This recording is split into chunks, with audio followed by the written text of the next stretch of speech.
नमस्कार साथियों, आपका स्वागत है आपके अपने चैनल हिंदी न्यूज जगत में। दोस्तों, हमारे जीवन में प्रेरणादायक कहानियों का एक अलग ही महत्व होता है। स्ट्रेस भरी इस फास्ट दुनिया में अक्सर ऐसे क्षण आते हैं जब हम स्वयं को निराशा के भंवर में फंसा पाते हैं। ऐसे में लगभग हर किसी को मोटिवेशन की जरूरत पड़ती ही है, चाहे वह किसी के बोले गए प्रेरक शब्द या कहीं लिखे प्रेरक वाक्य या फिर प्रेरणादायक कहानियां हमें निराशा के उस भंवर से बाहर निकालकर नए जोश का संचार करती हैं। आज के इस वीडियो के माध्यम से हम आपको बताना चाहते हैं कि कई ऐसे लोग जिनके पास कुछ नहीं था पर अब वो सब कुछ है जिसकी हर व्यक्ति इच्छा रखता है। आज के इस वीडियो में हम famous fashion designer Manish Malhotra की कहानी बताते हैं। सिर्फ 500 रुपये की कमाई से लेकर स्टाइलिंग वर्ल्ड स्टोर्स तक यहाँ की जर्नी है मनीष मल्होत्रा की। इस साल मैं उद्योग में 30 साल पूरे करूंगा, लेकिन एक चीज जो नहीं बदली है वह ये है कि इस समय के बाद भी मैं अभी भी फैशन शो से पहले घबरा जाती हूँ। और मैं चाहता हूँ कि वह वही रहे, क्योंकि वह मेरी पहचान है। यह मुझे याद दिलाता है कि मैं कौन हूँ, मैं कहाँ से आया हूँ और क्या करने वाला हूँ। मनीष मल्होत्रा, बॉम्बे के आधिकारिक मनुष्यों के साथ एक साक्षात्कार में।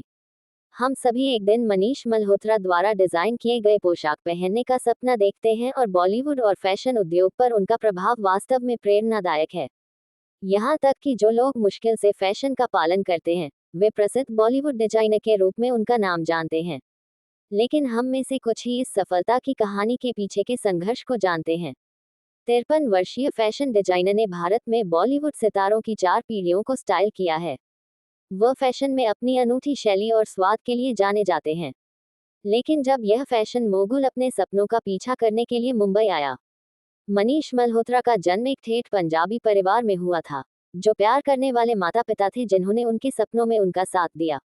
उन्होंने जीवन में बहुत पहले ही अपने करियर के बीज बोना शुरू कर दिया था। बॉम्बे के ऑफिशियल ह्यूमंस के साथ एक साक्षात्कार में मल्होत्रा ने बचपन से लेकर आज तक की जीवन की कहानी साझा की। मैं एक सामान्य पंजाबी घराने में पला बड़ा हूँ, जहाँ मेरी माँ ने मुझे हमेशा वह सब करने के लिए प्रोत्साहित किया जो मैं करना चाहता था। बड़े होकर मैं हमेशा बॉलीवुड फिल्मों पर मोहित था और यह हर एक फिल्म को देखने का एक बिंदु बना। लेकिन मैं एक बहुत अच्छा छात्र नहीं था और शिक्षाविदों को उबाऊ पाया। 6वीं कक्षा में मुझे एक पेंटिंग क्लास में शामिल होना याद है। मुझे इसमें बहुत मजा आया। फिल्में देखने से लेकर पेंटिंग बनाने और माँ के कपड़ों से घिरे रहने के कारण मेरा फैशन के प्रति प्यार बढ़ता गया।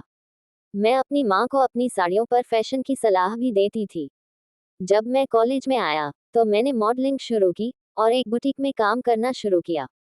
उद्धरण चिन्ह। मल्होत्रा को याद है कि एक फैशन बुटीक में उनकी पहली सैलरी महज 500 रुपये प्रति माह थी और इस दौरान अधिक कमाई करने के लिए वह अपने कॉलेज के वर्षों के समय में मॉडलिंग भी कर रहे थे।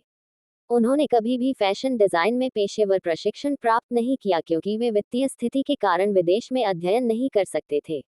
उन्होंने अपने मॉडलिंग जिग्स और बुटीक में समय के माध्यम से सब कुछ सीखा और डिजाइनिंग को पूरा करने के लिए घंटों तक स्केच किया।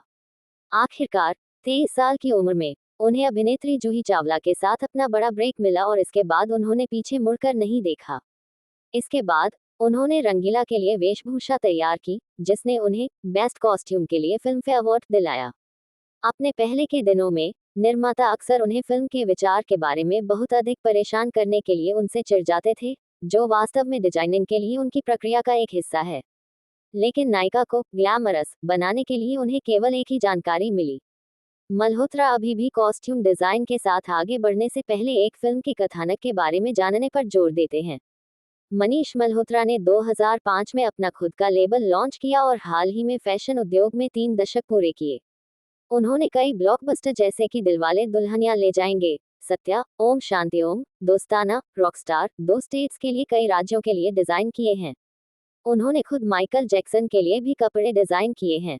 उनके ब्रांड ने अंतर्राष्ट्रीय स्तर पर केट मॉस, नाओमी कैम्पबेल और काइली मिनोग जैसी हस्तियों को अपने आउटफिट पहनाया है। उन्होंने 2018 में माइलेगम के सहयोग से सौंदर्य प्रसाधनों का अपना संग्रह भी लॉन्च किया। वह सक्रिय रूप से चैरिटी, जागरूकता अभियानों और सेव द गर्ल चाइल्ड और क्राई जैसे गैर सरकारी संगठनों के। तो दोस्तों, कमेंट बॉक्स बताएं आपको स्टोरी कैसी लगी और आप हमारे चैनल को सब्सक्राइब करें। हम आपको इसी तरह की रोचक जानकारियां बताते रहेंगे।